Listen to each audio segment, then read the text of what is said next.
Fala galera, vim aqui hoje compartilhar com vocês algumas visões sobre economia em tempos de Covid-19. É, tá rolando um debate muito forte ainda sobre o que deve ser priorizado, a economia, ou se são as medidas, né, de saúde pública, como o famoso lockdown. Eu vim um pouco falar sobre isso, sobre como isso está afetando a economia, sobre como não está, e sobre quais medidas se fala para agora esse recomeço, que em alguns lugares ainda vai vir. Mas enfim, por que eu digo que em muitos casos as medidas de lockdown são a mesma coisa que proteger a economia? E isso tem sido um consenso cada vez maior, Banco Mundial, FMI, enfim, até organizações internacionais de economia e finanças estão vendo que existem benefícios muito grandes no lockdown, inclusive para a economia. Quais são as projeções que estão acontecendo? Você, quanto antes implementar as políticas públicas, né, de contenção, distanciamento social e tudo mais, antes você consegue diminuir o vírus se espalhar. O que quer dizer? Que mais rápido você consegue retornar à atividade comercial normalmente, entendeu? Então, vou dar um exemplo bem claro, que é aqui onde a gente está agora. Para quem não sabe, eu estou morando nesse momento na Áustria, e na Áustria eles começaram medidas muito fortes, muito cedo, e isso faz com que semana que vem, por exemplo, a Áustria já pode estar retomando devagar as atividades comerciais e econômicas do país. E é o que está acontecendo.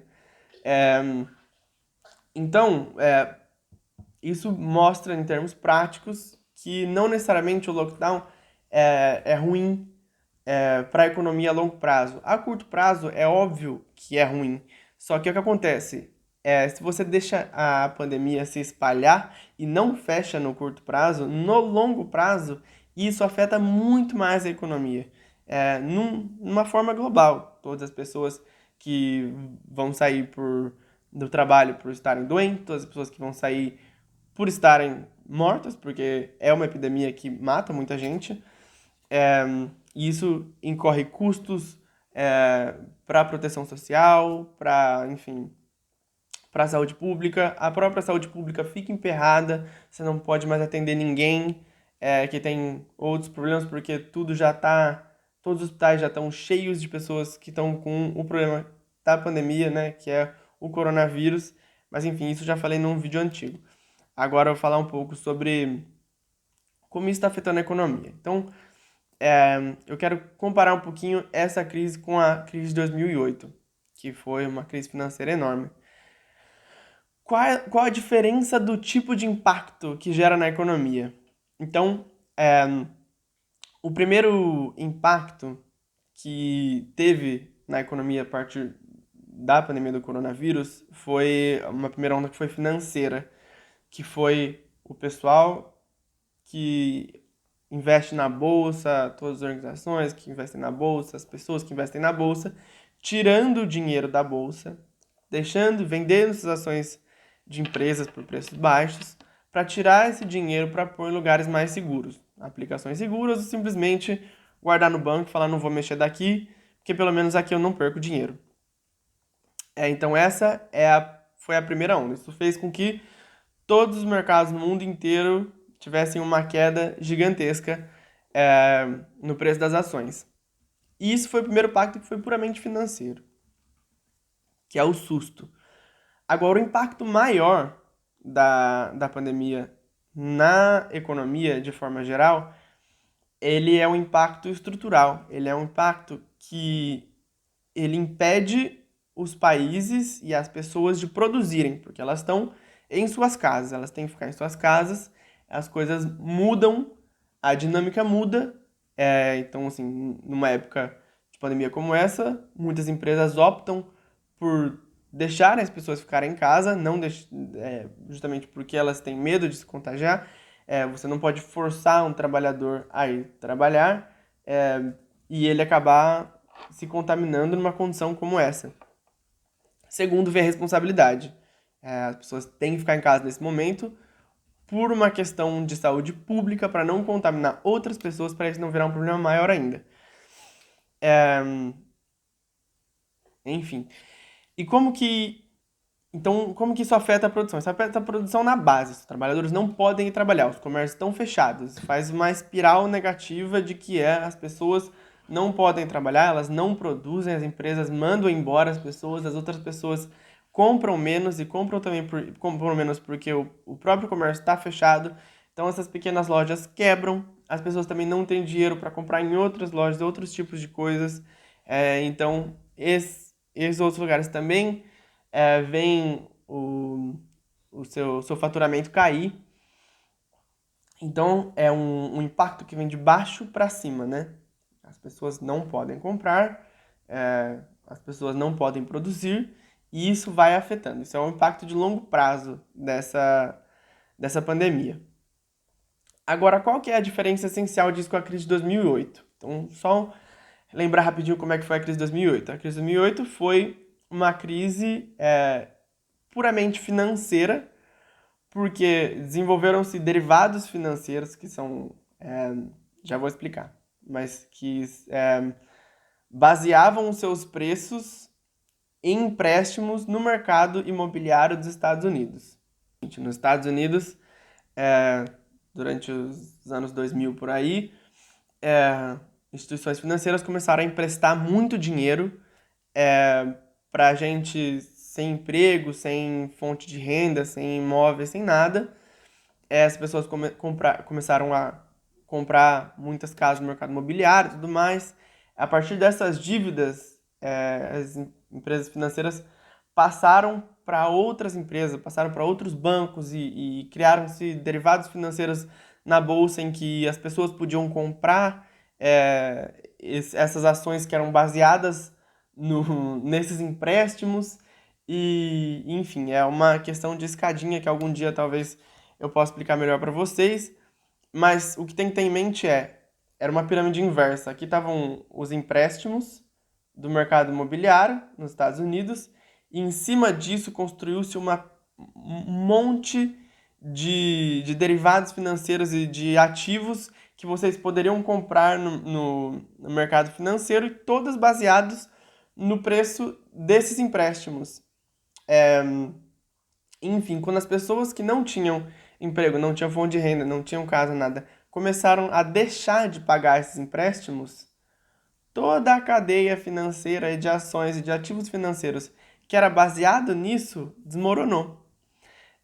E com isso desmoronou também bancos e outras instituições financeiras que vendiam seguros contra essas ações. Então é assim, eu comprei essa ação aqui, que é baseada no preço dos empréstimos do mercado financeiro, mas eu tenho um pouco de medo que dê ruim. Então eu vou lá e compro um seguro para isso.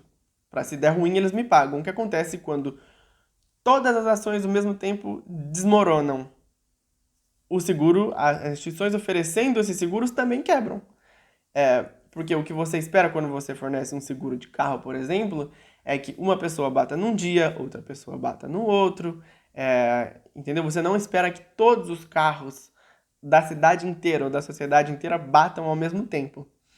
Então, o que aconteceu? Isso foi uma crise, então, no mercado financeiro que acabou repercutindo em um monte de companhia, em um monte de instituições financeiras no mundo todo, e pela queda dessas ações, aí então isso refletiu no mercado de fato. Então você vê a diferença entre as duas crises é que uma, que foi a de 2008, vinha de cima para baixo, e essa crise de agora é de baixo para cima. Isso muda muito a forma como as coisas vão acontecer. Por quê? A crise que vem de cima para baixo, ela é uma crise do mercado financeiro, passa para as empresas e elas demitem as pessoas ficam sem emprego, não consomem mais e gera-se a espiral para baixo. Essa crise que é estrutural, que já impede a produção na base, que já demite as pessoas na base, e que já deixa a espiral negativa de consumo ali embaixo, faz com que você tenha uma dimensão totalmente diferente. Então, já tentar comparar uma crise com a outra é muito complicado por esse sentido. Agora vamos à parte do que pode ser feito a partir de agora. Essa é a hora do Estado mostrar para que existe. Então, assim, os liberais vão ficar bravos comigo nesse momento, mas é o seguinte: os mercados se autorregulam? Provavelmente. Talvez, mas eles levam 1, 2, 3, 5 anos para se equilibrar. Tem mercados que levam muito mais tempo, porque você precisa adequar a realidade aos preços, entendeu? Então, por exemplo, é, o preço de alguma coisa cai muito, as pessoas consomem muito. Essa quantidade de produtos produzidos é pequena. De repente, todo mundo começa a consumir muito, não tem capacidade suficiente para se produzir mais. Então, demora o mercado a se adaptar no sentido que, para manter esses preços, ele vai precisar produzir mais. Mas isso não consegue produzir mais de um dia para o outro, né? Você demora, então o que vai acontecer? O preço vai disparar. Nesse meio tempo, quem sofre? O povo, ainda mais o povo que não tem condições. Então é isso que está acontecendo agora, de certa forma. Existe uma outra realidade no mercado mundial. As pessoas não podem mais trabalhar fisicamente por enquanto. Ou as que podiam ou que vão poder voltar depois já estão sem emprego, as pessoas já estão sem renda.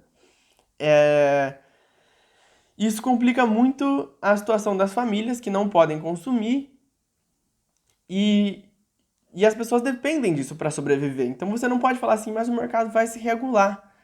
Vai, só que as pessoas que têm muito, muito, muito, muito dinheiro, é, esse momento de crise é excelente para elas, no sentido que elas vão poder investir de monte em um monte de coisa, em ações financeiras, em empresas que estão com preço de banana, que daqui 5 anos isso vai recuperar o preço e elas vão ganhar mais dinheiro ainda. Quem já está sem dinheiro não pode fazer isso, não pode ir atrás disso, não pode investir. Tem que pensar em sobreviver. Então essa autorregulação pós-crise, ela é muito ruim. É no sentido que favorece muito a concentração de renda. Tá para entender um pouquinho? Então, assim, é, o que acontece agora? O governo tem que intervir. E isso já tem sido, assim, consenso mundialmente no sentido de organizações internacionais. é, Bancos, instituições financeiras já estão vendo isso, economistas, inclusive os próprios de Chicago, os famosos Chicago Boys estão vendo isso. Só o nosso Chicago Boy, o Guedes, que ainda não está muito vendo. Então, o que acontece? O Estado intervém para salvar as pequenas e médias empresas, estabelecer uma renda básica universal. Então, você estabelecendo uma renda básica universal para quem está sem renda agora, seja uma questão de um salário mínimo, alguma coisa que permita essas famílias se manterem, isso já ajuda muito a não entrarmos num caos social, das pessoas não morrerem de fome, não entrarem na má nutrição, na desnutrição e ficarem mais suscetíveis ainda à pandemia. Isso regula em muitas formas a sociedade no sentido de ela não cair em colapso. Então isso precisa acontecer. Renda básica universal nesse momento precisa acontecer. Porque as pessoas não podem trabalhar. Não é que elas estão optando, elas não podem trabalhar. Então isso precisa ser uma coisa. Auxílio às pequenas e médias empresas também é uma coisa que precisa acontecer.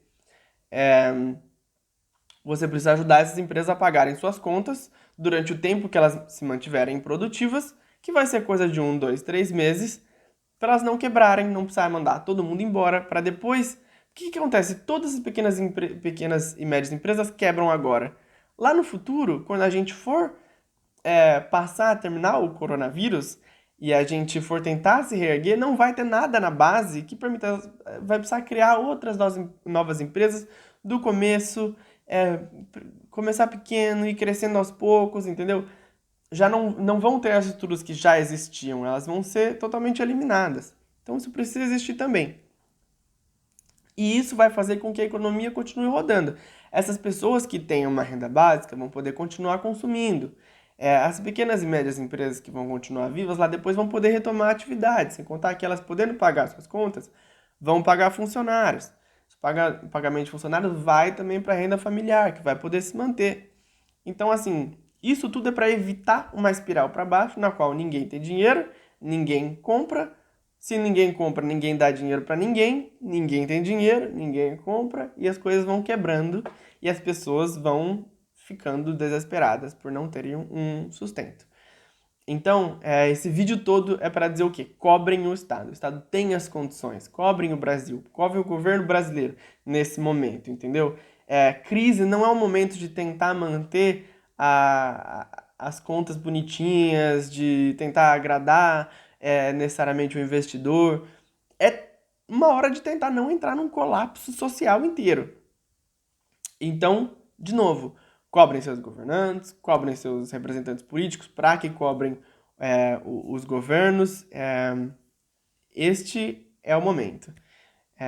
Então, se ficou alguma dúvida, podem mandar mensagem. Eu vou tentar responder conforme for possível.